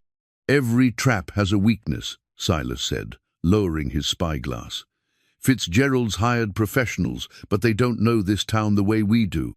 They're watching the obvious approaches, but there are other ways in." As evening approached, they finalized their plan. Clara would enter town first, using the old mining tunnels that connected to the basement of Morrison's Housenow, empty since the old clerk's death. From there, she could make her way to the hotel and attempt to contact Judge Harrison directly. Meanwhile, Silas would create a distraction on the opposite side of town, drawing Fitzgerald's attention and splitting his forces. "It's risky," Silas admitted as they prepared to separate. "If something goes wrong, if they catch you before you can deliver the evidence, then you continue the fight without me," Clara said firmly. "This is bigger than just us now, Silas. Too many people have suffered because of Fitzgerald's crimes." Silas cupped her face in his hands, his eyes intense in the gathering dusk. "Promise me something," he said. "If it comes down to choosing between justice and survival, choose survival. I can't lose you, Clara. Not now. Not when I've just found what it means to live again." "Only if you promise me the same thing," Clara replied. "We both go home to our mountain, or neither of us do." They sealed the promise with a kiss that tasted of determination and desperation in equal measure, then began their approach to the town that held their fate in its streets and shadows. Clara's journey through the abandoned mining tunnels was a nightmare of crawling through spaces barely wide enough for her body, following directions Silas had given her based on childhood exploration 30 years earlier. The tunnels smelled of damp earth and decay, and more than once she had to stop and control her breathing when the weight of rock above her became overwhelming. But the route worked. She emerged in the basement of the Morrison house just as full darkness settled over Cedar Falls, her clothes filthy and her hands scraped from climbing over fallen timbers. The house above was empty and cold, its windows dark and its rooms filled with the ghosts of a man who had died trying to do the right thing. From the Morrison house, Clara could see the hotel where Judge Harrison was staying. Lights burned in several windows, and she could make out the silhouettes of guards posted at both the front and rear entrances. Getting inside would require timing, luck, and a plan that bordered on the desperate. Meanwhile, on the opposite side of town, Silas was preparing his own approach. His grandfather's rifle was loaded and ready, and he carried enough ammunition to hold off a small army if necessary. But he wasn't planning to fight unless forced to. His job was distraction, not destruction. The abandoned church at the edge of town provided the perfect platform for his purposes. It had been struck by lightning the previous summer and left to rot, its bell tower still standing but its roof partially collapsed. From the tower, he would have a commanding view of the entire town and the ability to make noise that would draw every gunfighter in Cedar Falls away from the hotel. As he climbed the rickety stairs to the bell tower, Silas thought about the irony of their situation. He and Clara had been married in a church, and now their fate might well be decided in another one, this abandoned shell that no longer housed anything but memories and birds' nests.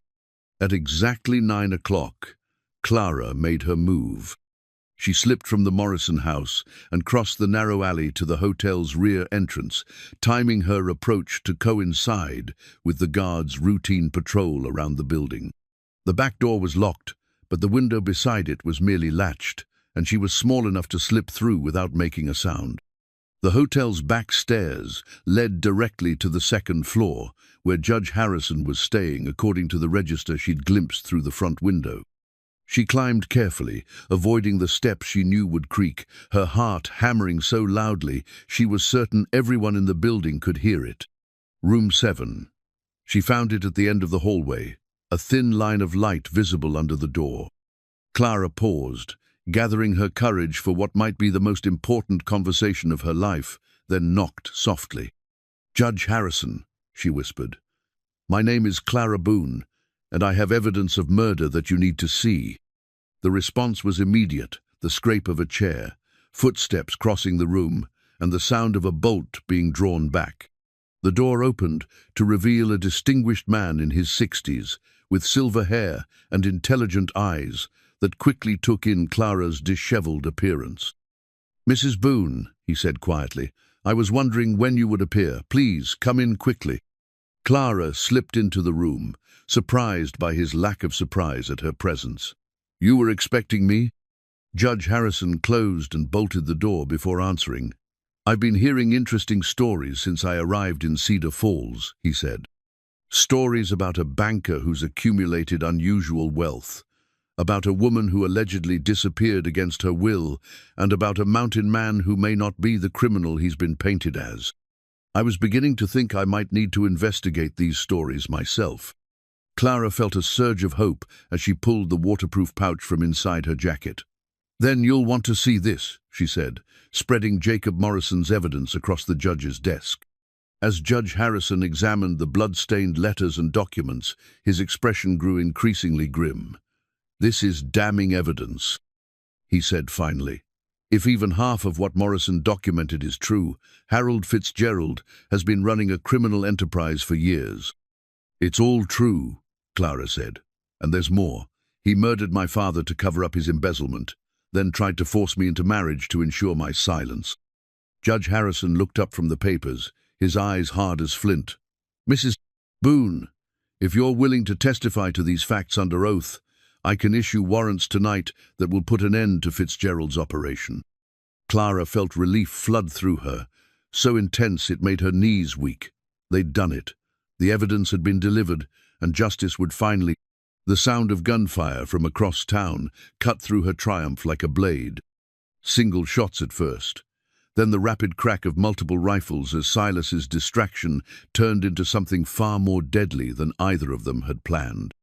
"That's my husband," Clara said, moving toward the window. "I have to." "You have to stay here and complete your testimony," Judge Harrison said firmly. "If your husband is half the man you believe him to be, he'll want you to finish what you started." More gunfire echoed through the night, and Clara pressed her hand to the window glass, her heart torn between duty and love. Somewhere in the darkness, Silas was fighting for both their lives, trusting her to complete their mission, while he held off whatever forces Fitzgerald had sent against them. "Tell me everything," Judge Harrison said, settling behind his desk with a pen and paper. "Start from the beginning, and don't leave out a single detail. Tonight, we're going to bring Harold Fitzgerald's reign of terror to an end." As Clara began her testimony, the sound of battle continued to rage across Cedar Falls, and she could only pray that when morning came, she and Silas would both be alive to see the justice they'd fought so hard to achieve. The church bell that had witnessed their wedding 3 weeks earlier now told a different kind of ceremony, the death knell of Harold Fitzgerald's criminal empire. Judge Harrison's warrants had been signed in the pre-dawn hours, and by sunrise, a dozen territorial marshals surrounded the banker's mansion, while the legitimate law enforcement officers of Cedar Falls found themselves with a choice: stand with justice or fall with corruption. Clara stood beside the judge on the courthouse steps, her testimony complete and her evidence legally entered into the territorial record. The morning sun painted the town in gold and shadow, but the beauty of the dawn was overshadowed by the knowledge that Silas was still missing. The gunfight that had raged through the night had ended in an eerie silence, and no one seemed to know whether her husband was alive or dead. "Mrs. Boone," Judge Harrison said quietly, "I want you to know that your courage in bringing this evidence forward has prevented countless future crimes. Whatever happens today, you've served justice admirably." Clara nodded, though her attention was focused on the crowd gathering in the town square.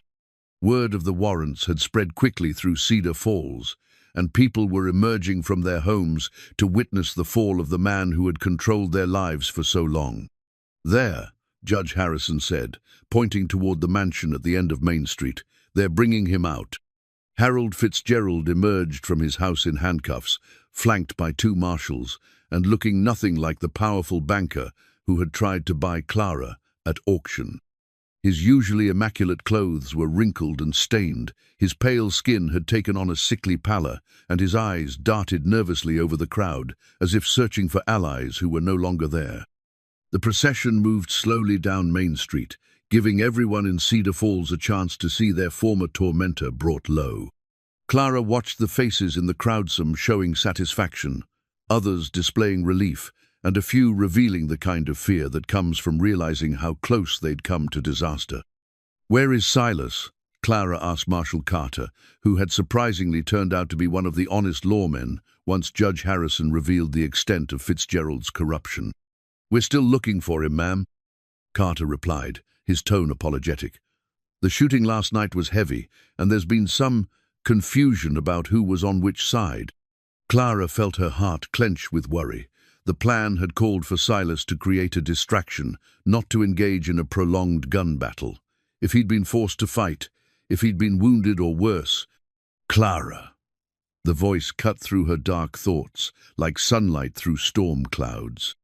She turned to see Silas pushing through the crowd, his clothes torn and blood on his face, but alive and walking under his own power. Without thinking, she ran to him, throwing herself into his arms with such force that he staggered backward. "I thought you were dead," she whispered against his chest, breathing in the familiar scent of wood smoke and mountain air that meant home and safety. "Takes more than a few hired guns to kill a Boone," Silas replied, his arms tightening around her. Though it was touch and go for a while, Fitzgerald had more men than we expected, and they were better organized. Over Silas's shoulder, Clara could see the banker being led toward the courthouse, his face a mask of rage and desperation. When Fitzgerald spotted them embracing in the crowd, his expression twisted into something ugly and vindictive. "This isn't over," he shouted, his voice carrying clearly across the square. "You think you've won, but I have friends in high places, connections that reach all the way to the territorial capital. I'll be free within a week, and when I am—" "Mr. Fitzgerald," Judge Harrison interrupted, his voice carrying the authority of territorial law, "I suggest you save your energy for your trial. Based on the evidence presented this morning, you'll be facing charges of murder, embezzlement, fraud, and conspiracy. Your friends in high places will find it difficult to help you when the federal marshals take over your case." The banker's face went white as the implications sank in. Federal charges meant federal courts, far beyond the reach of his local corruption network. For the first time since Clara had known him, Harold Fitzgerald looked genuinely afraid. "You can't prove anything," he said, but his voice lacked conviction. "Morrison's dead, and his testimony won't hold up in court." "Morrison's testimony isn't all we have," Clara said, stepping forward with her hand still in Silas's. "We found his evidence, Mr. Fitzgerald. All of it, including the blood-stained letter you sent my father the night you murdered him." The crowd gasped at the revelation, and Clara saw recognition dawn on several faces, people who had wondered about Thomas Wynn's sudden death but had been too afraid to ask questions. Fitzgerald's mask of composure finally cracked completely. "You don't understand what you've done," he snarled. "The money I took, the deals I made, they kept this town alive. Without me, Cedar Falls will dry up and blow away. Better a poor town than a corrupted one," Judge Harrison said firmly. "Marshal Carter, please escort Mr. Fitzgerald to his cell. We have a great deal of evidence to process before his trial." As the disgraced banker was led away, the crowd began to disperse, people talking in excited whispers about the morning's revelations. Clara and Silas found themselves standing alone in the square that had witnessed both their wedding and Fitzgerald's downfall, the church bell still visible in the distance. "It's really over," Clara said, hardly daring to believe it. "The legal part is," Silas agreed. "But there's still one more thing we need to do." He led her toward the church where they'd first met, their footsteps echoing on the wooden sidewalk. Inside, Father Mackenzie's replacement, a young priest named Father O'Brien, was preparing for morning services. "Father," Silas said, "I was wondering if you might perform a service for us." The priest looked confused. "But you're already married. I have the record right here in the church registry." "We are married," Clara said, understanding what Silas wanted. "But our first wedding was hasty. We'd like to exchange vows again, properly this time, with clear consciences and honest hearts." Father O'Brien smiled, recognizing the importance of the moment. "I would be honored to perform a renewal of vows for the couple who brought justice to Cedar Falls." As they stood once again at the altar, where their strange love story had begun, Clara thought about everything that had changed in just 3 weeks. She was no longer the frightened woman in a borrowed dress, and Silas was no longer the lonely exile who had lived apart from human connection for a decade. "Do you, Silas Boone, take Clara to be your wife, in joy and sorrow, in hardship and plenty, for as long as you both shall live? I do, Silas said, his voice strong and sure. And do you, Clara Boone, take Silas to be your husband, in joy and sorrow, in hardship and plenty, for as long as you both shall live? I do, Clara replied, meaning it with every fibre of her being. When Father O'Brien pronounced them husband and wife for the second time, their kiss was witnessed not by a shocked and fearful crowd, but by the warm morning sunlight streaming through the church windows and the knowledge that they had fought for their love and won. Outside, the church bell began to ring again, not in alarm or summons, but in celebration. The sound echoed across Cedar Falls and up into the mountains, carrying the news that justice had been served and love had triumphed over corruption. Clara and Silas walked out of the church hand in hand, ready to return to their mountain home as partners in every sense of the word. Behind them, the town they had helped to free was already beginning the long process of healing, while ahead lay the wilderness sanctuary, where their unlikely love had grown into something strong enough to move mountains. The church bell continued to ring as they mounted their horses and headed toward the mountain trail, its bronze voice joining the morning chorus of birds and wind and rushing water, the sound of a world made new by courage, love, and the unshakable belief that some things are worth fighting for. The confrontation that would define their future came not in the courtroom or the town square, but on the mountain trail leading home. Clara and Silas had ridden barely 2 miles from Cedar Falls when they found their path blocked by 5 armed men who had positioned themselves at a narrow pass where escape would be impossible. At their head was a man Clara recognized with a sinking heart. Vincent Kellerman, youngest son of the family patriarch Silas, had killed 10 years earlier. He was older now, scarred by a decade of hatred and the burning need for revenge that had consumed his life since that bloody night on Boone Land. "Hello, Silas," Vincent said, his voice carrying the kind of calm that preceded violence. "I've been waiting a long time for this moment." Silas reined in his horse, positioning himself slightly ahead of Clara in an instinctively protective gesture. "Vincent," he acknowledged, "I wondered when you'd finally work up the courage to face me." "Courage?" Vincent laughed, but there was no humor in the sound. "You killed my father and my brothers, destroyed my family, and then ran off to hide in these mountains like a coward. Don't talk to me about courage." Clara could feel the tension radiating from Silas, the careful control he was maintaining in the face of provocation designed to make him lose his temper.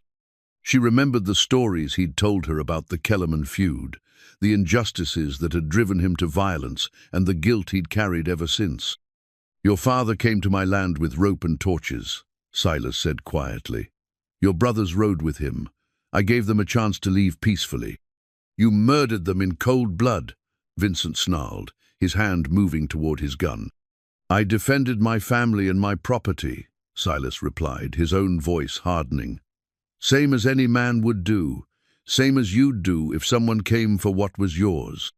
Clara watched the interplay between the two men, recognizing that this confrontation had been inevitable from the moment she and Silas had chosen to return to civilization. Vincent Kellerman represented the past that Silas could never fully escape, the violence that had shaped him and driven him into exile. But something had changed in the equation. Silas was no longer alone. He had someone to protect, someone whose life was worth more to him than settling old scores. And Clara had her own part to play in this drama. "Mr. Kellerman," she said, spurring her horse forward until she was beside Silas rather than behind him. "I'm sorry for your loss, but what happened 10 years ago has nothing to do with me, and it doesn't have to end in more bloodshed today." Vincent's eyes flicked to her with interest and contempt. "The famous Mrs. Boone," he said, "the woman who married a killer and helped him escape justice. Tell me, do you know how your husband murdered my family? Do you know what he's capable of when the mood takes him?" "I know he's capable of protecting the people he loves," Clara replied steadily. "I know he's capable of building something beautiful instead of destroying it. And I know that revenge will never bring your family back or heal the pain you've been carrying all these years." "Pretty words," Vincent said, "but they won't save him. Or you." The threat hung in the mountain air like smoke from a gun barrel. Clara felt Silas tense beside her, preparing for the violence that seemed inevitable. But she also felt something else, the weight of the new wedding ring he'd fashioned for her, from mountain silver, a symbol of their renewed commitment and the life they'd chosen to build together. The ring had been his idea, crafted in the long hours while she gave her testimony to Judge Harrison. He'd worked the silver with his own hands, shaping it into something that bore no resemblance to the borrowed dress and hastily signed certificate that had marked their first wedding. This ring was personal, intentional, and uniquely theirs. "You're right," Clara said, pulling off her gloves and holding up her left hand so the silver ring caught the morning light. "Pretty words won't save us, but love might." She dismounted from her horse, ignoring Silas's sharp intake of breath and Vincent's surprised curse. Standing in the narrow mountain pass with 5 armed men blocking their path, Clara Boone did something that would be talked about in Cedar Falls for generations to come. She walked directly to Vincent Kellerman and held out her hand. "My name is Clara," she said simply, "and I'd like to know yours, not the name of the man seeking revenge, but the name your mother called you when you were small."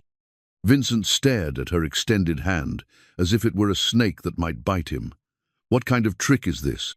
"No trick," Clara said. "Just a woman trying to understand why you're willing to die today for something that happened before I was even born." "You don't understand." "I understand loss," Clara interrupted gently. "I understand rage, and the need for justice, and the way grief can eat at a person until there's nothing left but the hunger for revenge. I understand all of that because I felt it too, when I learned that Harold Fitzgerald murdered my father." Something flickered in Vincent's eyes, surprise, perhaps, or recognition of a kindred spirit. "Then you know why I have to do this." "I know why you think you have to do this," Clara corrected, "but I also know what I chose to do instead. I chose to fight for justice, rather than revenge, to build something instead of destroying it, to honor my father's memory by living the kind of life he would have been proud of." She gestured towards Silas, who was watching the conversation with the focused intensity of a man ready to act at the first sign of treachery. "Your father and brothers died because they chose violence over law, revenge over justice. Don't make the same choice they did." Vincent's hand had moved away from his gun, though his men remained ready for action. "You're asking me to forget 10 years of hatred." "I'm asking you to remember 10 years of pain," Clara said, "and to decide if you want to spend the next 10 years the same way." The silence that followed was broken only by the wind through the pines and the distant call of a hawk circling overhead. Clara stood in the center of the pass, surrounded by armed men, but somehow commanding the moment through nothing more than her willingness to speak truth to violence. Finally, Vincent Kellerman looked directly at Silas. "You killed them," he said simply. "Yes," Silas replied without flinching.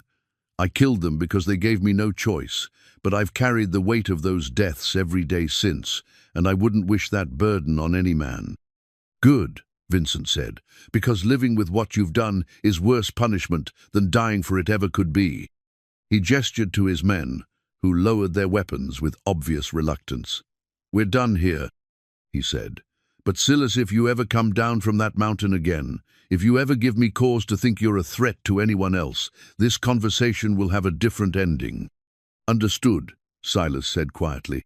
Vincent mounted his horse and rode past them without another word, his men following in sullen silence. Clara watched them disappear around a bend in the trail, then turned to find Silas staring at her with an expression of wonder and disbelief. "What you just did," he said, shaking his head.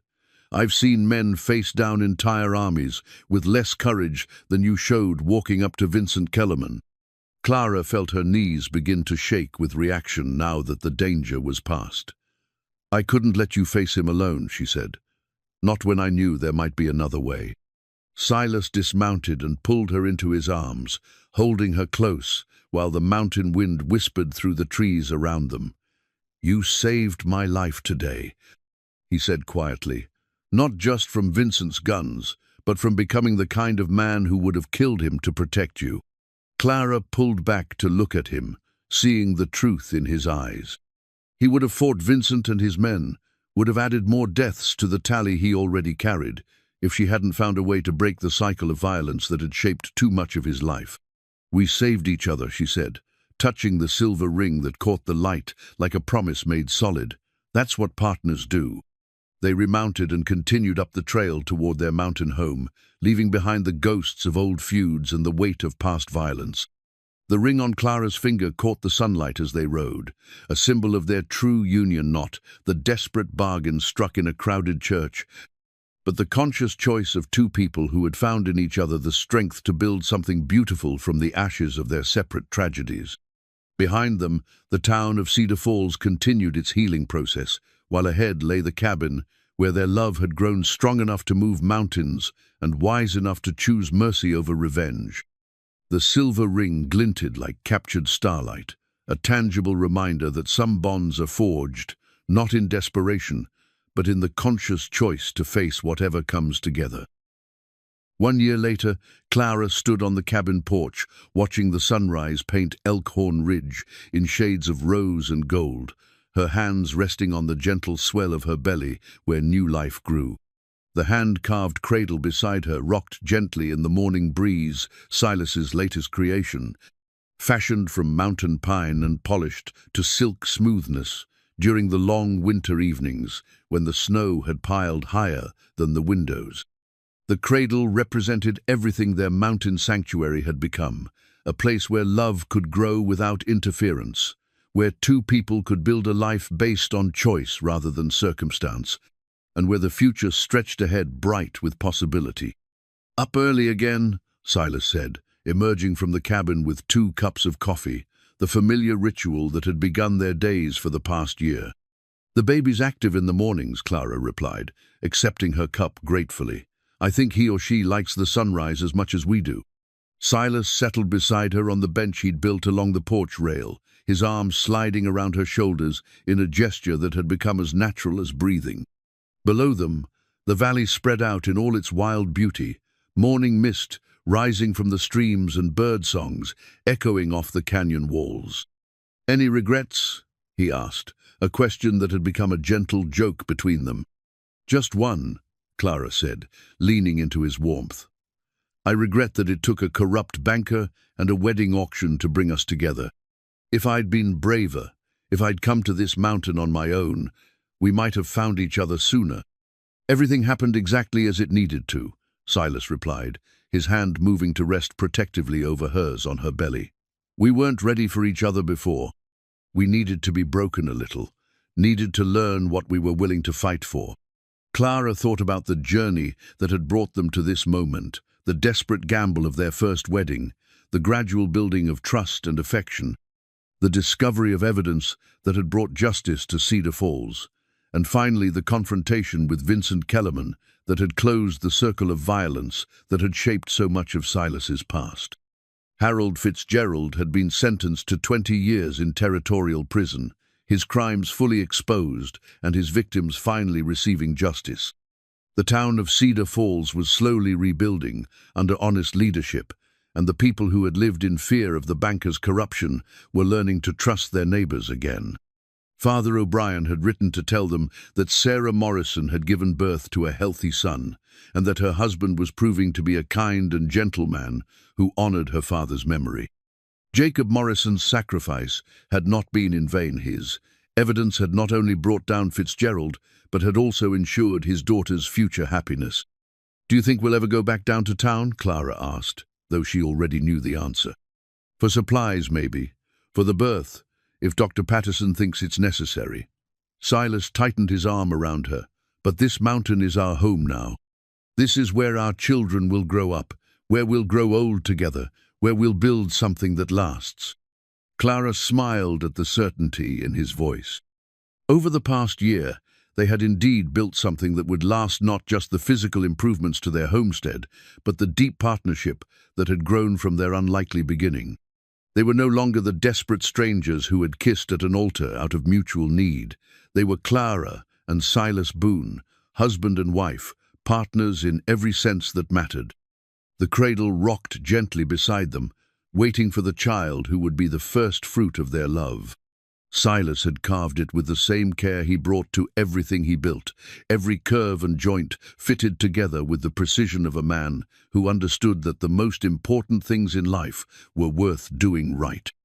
"Have you thought about names?" Clara asked, a conversation they returned to, often as her time grew closer. "For a boy, maybe Thomas, after your father," Silas said. "For a girl," he paused, his voice growing softer, "maybe Mary, after my mother." Clara felt tears prick her eyes at the generosity of his suggestions. He wanted to honor both their families, to give their child connections to the people who had shaped them before they found each other.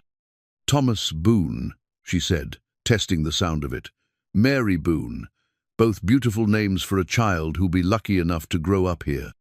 They sat in comfortable silence as the sun climbed higher, painting the peaks in brilliant gold and chasing the shadows from the valleys. This was their time, their place, their peace earned through trials that had tested them individually and together. In the distance, an eagle circled on the morning thermals, its cry echoing off the mountainsides like a blessing. Clara watched it soar and thought about the freedom they had found in this wild place, the way love had given them both wings to rise above the circumstances that had brought them together. "I love you, Silas Boone," she said, the words carrying the weight of a year's worth of mornings like this one. "I love you too, Clara Boone," he replied, his voice rough with emotion. "More than I ever thought possible." The cradle rocked between them, waiting for the child who would learn from the very beginning what it meant to be truly loved, truly wanted, truly safe. Around them, the mountains stood eternal and protective, their sanctuary and their legacy rolled into one.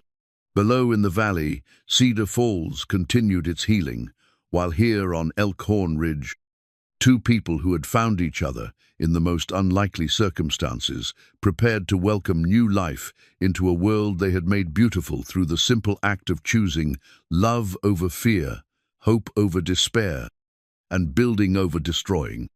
The sunrise painted their faces in gold as they planned their future, the gardens they would plant, the rooms they would add to the cabin, the stories they would tell their children about the day a mountain man walked into a church and changed two lives forever with the words, "I haven't seen a woman in 10 years."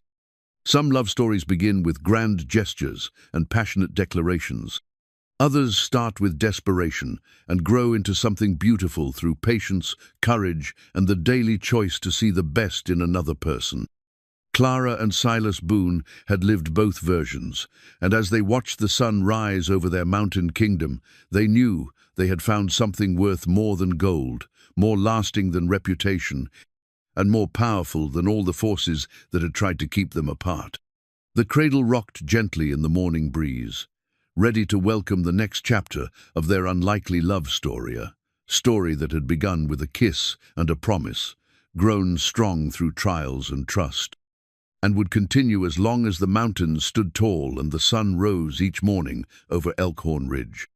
In the distance, the church bell of Cedar Falls rang the hour, its bronze voice carrying faintly on the mountain air a reminder of where their journey had begun and a blessing on where it would lead them next. Love, after all, was not just about the moment two people found each other, but about all the moments that came after, when they chose again and again to build something beautiful together. The mountain wind whispered through the pines, carrying the promise of seasons to come, children to raise, and a lifetime of mornings like this one. Clara closed her eyes and listened to the symphony of their mountain home, the creak of the cradle, the distant call of eagles, the soft murmur of Silas's voice as he planned improvements to their homestead, and beneath it all, the steady rhythm of two hearts that had learned to beat in perfect harmony. This was what happiness looked like, she realized. Not the grand gestures or dramatic moments that filled the novels she'd once read, but the quiet contentment of two people who had chosen each other and continued choosing each other every day. It was coffee shared at sunrise, hands that found each other without conscious thought, and the absolute certainty that whatever challenges lay ahead, they would face them together. The baby stirred in her womb, responding perhaps to the peace that filled its mother's heart. Clara smiled and placed both hands over the small life growing within her, imagining the day when she would place their child in the cradle Silas had crafted with such love and care. "Do you think our story will have a happy ending?" she asked, though she already knew the answer. Silas turned to look at her, his grey eyes warm with the kind of love that had grown stronger through trial and testing. "Mrs. Boone," he said, lifting her hand to his lips and kissing the silver ring that caught the morning light like captured starlight, "I think our story is just beginning." The cradle rocked gently between them as the sun climbed higher over Elkhorn Ridge, blessing their mountain sanctuary with golden light and the promise of all the tomorrows they would share. In the distance, life continued its eternal cycle, seasons changing, flowers blooming, rivers running toward the sea butt here on their mountain. Time seemed to pause long enough for two people to appreciate the miracle of finding exactly what they hadn't known they were looking for. Some stories end with a kiss, others with a vow, but the best ones end with the understanding that every ending is really just a new beginning. Clara and Silas Boone had found their happy ending in each other, and as they sat together watching the sunrise paint their world in shades of gold and rose, they knew that the greatest adventures still lay ahead, written not in dramatic gestures, but in the quiet heroism of choosing love, day after day, for the rest of their lives.